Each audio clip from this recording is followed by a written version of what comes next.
Hello everyone, if you own a 2025 Acura ADX, this is the key fob and I'm going to show you how to replace the battery in it if it ever burns out. So to start you need two screwdrivers. You need a larger one, it's about 1/2 inch, and then you need a smaller one as well. You want to use the bigger one just so it fits into the slot easier, which you'll see in a bit. So to begin, you want to take out the physical key. So there's that little button there.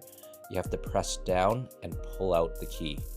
You might have to try a few times. It's a little bit tight, but once you get that off, there's a slot right there just under that silver piece there. So you get the big screwdriver, you position it, and then you twist upward to separate the top part, okay? So once you do that, you just take off that little plate and the battery is right there. So this is where we need the small screwdriver. So the battery is a CR2032, and you can see there I've got it at 6 o'clock, and you just got to pry up gently and then maybe push it out from the 12 o'clock position, and it comes right out like that. And then reinstalling it is the opposite of removal. So hope this video helps. You can see there I just snap it back in place, and that's really all there is to it. So it's very easy. And then this is the plate.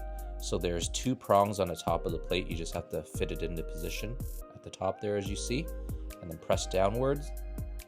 Then you put the physical key back in place, and voila, you're done.